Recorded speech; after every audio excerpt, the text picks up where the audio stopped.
सफलता जीत हासिल करने के तरीके। बड़ी सफलताएं हासिल करने वाले लोग अपना वक्त सिर्फ व्यर्थ, जटिल किस्म के या विनाशकारी विचारों में उलझकर नष्ट नहीं करते। वे रचनात्मक ढंग से सोचते हैं और उन्हें मालूम होता है कि उनके सोचने का तरीका ही उनकी कामयाबी को तय करेगा। हमें अपना ध्यान उन चीजों पर लगाना चाहिए जिन्हें हम चाहते हैं, ना कि उन चीजों पर जिन्हें हम नहीं चाहते। सफलता इंतफाक की देन नहीं है, यह हमारे नजरिए का नतीजा होती है और अपना नजरिया हम खुद ही चुनते हैं। इसलिए सफलता इंतफाक से नहीं मिलती, बल्कि हम उसका चुनाव करते हैं। एक पुजारी कार से कहीं जा रहा था। रास्ते में उसने एक बहुत ही सुंदर खेत देखा। वह कार रोककर बाहर आया और एक खेत के किनारे खड़ा होकर उसमें लहलहाती हुई फसल की तारीफ करने लगा। उस खेत का मालिक किसान ट्रैक्टर चला रहा था। पुजारी को देखकर किसान ट्रैक्टर चलाता हुआ उसके पास आया। पुजारी ने उससे कहा, ईश्वर ने तुम्हें बहुत सुंदर खेत दिया है, तुम्हें उनका एहसानमंद होना चाहिए। किसान ने जवाब दिया, हाँ, ईश्वर ने मुझे बहुत अच्छा खेत दिया है और उसके लिए मैं उन्हें धन्यवाद देता हूँ, लेकिन आपको इसे उस समय देखना चाहिए था जब सारा खेत ईश्वर ने अपने हाथों में रखा हुआ था।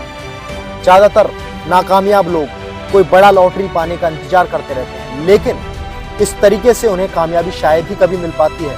आम आदमी सुरक्षा तलाशता है, जबकि असाधारण लोग अवसर तलाशते हैं। ऐसा क्यों होता है कि कोई इंसान अपनी सफलताओं की कहानी लगातार लिखता जाता है, जबकि दूसरे लोग तैयारी ही करते रह जाते हैं? ऐसा क्यों होता है कि कोई इंसान एक के बाद दूसरी रुकावटों को पार करता हुआ अपने लक्ष्य को प्राप्त कर लेता है, जबकि दूसरे लोग संघर्ष ही करते रह जाते हैं और कहीं नहीं पहुंच पाते?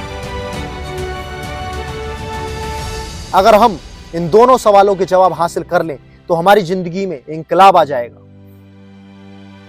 सफलता क्या है? What is success? अगर आप सचमुच सफल होना चाहते हैं तो उन कामों को करने की आदत डालिए जिन्हें असफल लोग नहीं करना चाहते। सफलता और असफलता के बारे में काफी शोध किया गया है।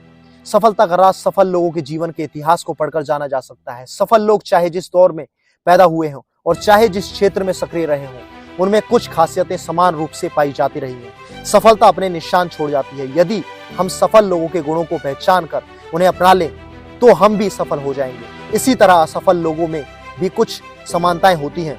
यदि हम उन्हें पाई जाने वाली कमियों को खुद से दूर रखें तो असफल नहीं होंगे।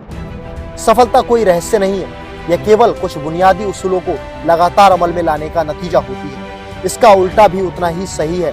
असफलता और कुछ नहीं बल्कि कुछ गलतियों को लगातार दोहराने का नतीजा होती है। यह बात आपको काफी सरल लगती होगी, लेकिन हकीकत यही है कि ज्यादातर सच बड़े सरल होते हैं। मैं यह नहीं कह रहा हूँ कि वे आसान होते हैं, लेकिन यह सच है कि वे सरल होते हैं। सदा मुस्कुराना और सबको प्यार करना, गुणी जनों का सम्मान पाना, बच्चों के दिल में रहना, सच्चे आलोचकों से स्वीकृति पाना, झूठे दोस्तों की दगाबाजी को सहना, खूबसूरती को सराहना, दूसरों में खूबियां तलाशना, किसी उम्मीद के बिना दूसरों के लिए खुद को अर्पित करना, उत्साह के साथ हंसना और खेलना और मस्ती भरे तराने गाना। इस बात का एहसास कि आपकी जिंदगी ने किसी एक व्यक्ति का जीवन आसान बनाया, यही सच्ची सफलता है।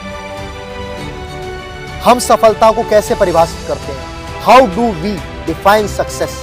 किसी आदमी को कौन सी चीज कामयाब बनाती है? हमें सफलता का एहसास कैसे होता है? किसी के लिए सफलता का मतलब दौलत, दूसरे के लिए शोहरत, तीसरे के लिए सेहत, चौथे के लिए पारिवारिक खुशी, आत्मसंतुष्टि और मन की शांति हो सकता है। इसका मतलब यह हुआ कि सफलता एक निजी एहसास है। अलग अलग लोगों के लिए इसका अलग अलग मतलब होता है। इस परिभाषा में सफलता की व्याख्या बहुत अच्छे ढंग से की गई है। मूल्यवान लक्ष्य की लगातार प्राप्ति का नाम ही सफलता है, अर्ल नाइटिंगेल ने कहा है। आइए इन परिभाषाओं को सावधानी पूर्वक देखें। निरंतर का अर्थ यह है कि सफलता लक्ष्य नहीं बल्कि एक सफर है। हम उस सफर में लक्ष्य पर कभी नहीं पहुंचते। एक लक्ष्य पर पहुंचने के बाद हमारी सफर दूसरे लक्ष्य के लिए शुरू हो जाती है और यह सिलसिला जारी रहता है। अनुभूति, रियलाइजेशन का मतलब है अनुभव करना। हमें सफलता का एहसास बाहरी चीजों की वजह से नहीं होता है, हम इसे अपने भीतर महसूस करते हैं। यह बाहरी नहीं बल्कि अंदरूनी चीज है। इसलिए कई बार कोई चीज बाहर से सफलता लग सकती है, पर वह हमें अंदर से बिल्कुल सीखने लगती है। सार्थकता का संबंध हमारी मूल्य प्रणाली से। मूल्य रहित लक्ष्य सार्थक नहीं हो सकते। हम किस दिशा में बढ़ रहे हैं, सकारात्मक लक्ष्य की दिशा में या नकारात्मक लक्ष्य की दिशा में? सार्थकता से हमारी सफर का स्तर यानी उसकी गुणवत्ता तय होती है। इसी से हमारे सफर को एक अर्थ और हमें आत्मसंतुष्टि मिलती है। लक्ष्य महत्वपूर्ण है क्योंकि उनके कारण हमें अपनी दिशा का एहसास होता है। जो सफलता आत्मसंतुष्टि ना दे वह खोखली होती है। मुझे नहीं मालूम कि कामयाबी पाने की कुंजी क्या है, पर हाँ, आदमी को खुश करने की कोशिश करना ही नाकामयाबी की कुंजी है। कामयाबी का मतलब यह नहीं है कि हर इंसान आपको कबूल और पसंद करे। कुछ लोग ऐसे भी हैं जिससे मान्यता पाना मैं खुद नहीं चाहूंगा। मूर्खों की आलोचना को मैं घिनौने चरित्र के लोगों की तारीफ से बेहतर मानता हूँ। मैं सफलता को अच्छी किस्मत का नतीजा मानता हूँ, जो हमें प्रेरणा, आकांक्षा, हताशा और तैयारी की वजह से मिलती है। आमतौर पर कामयाबी के सफर का सिलसिला ऐसा ही होता है। सफलता और प्रसन्नता का चोली दामन का साथ है। सफलता का मतलब यह है कि हम जो चाहे उसे पालें, और प्रसन्नता का मतलब यह है कि हम जो पाएं उसे चाहें। सफलता का मतलब अपने अस्तित्व को कायम रखना भर नहीं है, इसका अर्थ उससे ज्यादा व्यापक है। सिर्फ जिंदगी ना गुजारो, जियो। Do more than exist, live. सिर्फ छुओ नहीं, महसूस करो। Do more than touch, feel. सिर्फ देखो नहीं, गौर करो। Do more than look, observe. सिर्फ पढ़ो नहीं, जीवन में उतारो। Do more than read, observe. सिर्फ सुनो नहीं, ध्यान से सुनो। Do more hear, listen.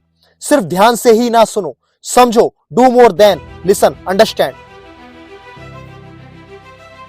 सफलता की राह में आने वाली कुछ बाधाएं, वास्तविक या काल्पनिक। सम ऑब्स्टेकल्स टू सक्सेस, रियल और इमेजिन्ड। अहंकार, ईगो। असफल, सफल होने का डर। आत्मसम्मान की कमी, fear of failure, success. Lake of self esteem, कोई योजना ना बनाना, नो प्लान। कोई निश्चित लक्ष्य ना होना, लेक ऑफ फॉर्मलाइज्ड गोल्स। जिंदगी के उतार चढ़ाव, लाइफ चेंजेस। टाल मटोल की आदत, प्रोक्रास्टिनेशन। पारिवारिक जिम्मेदारियां, फैमिली रिस्पॉन्सिबिलिटीज। आर्थिक सुरक्षा से जुड़े मसले, फाइनेंशियल सिक्योरिटी इश्यूज। एकाग्रता की कमी, भ्रमित हो जाना, lake of focus, being adult. पैसे की लालच में दूर की ना सोचना, giving up vision for promise of money. सारा बोझ खुद उठाना, डूइंग टू मच अलोन। क्षमता से अधिक उलझ जाना, ओवर कमिटमेंट। जुड़ाव न महसूस करना, लेक ऑफ कमिटमेंट। ट्रेनिंग की कमी, लेक ऑफ ट्रेनिंग। दृढ़ता की कमी, लेक ऑफ परसिस्टेंस। प्राथमिकताएं न तय करना, लेक ऑफ प्रायोरिटीज।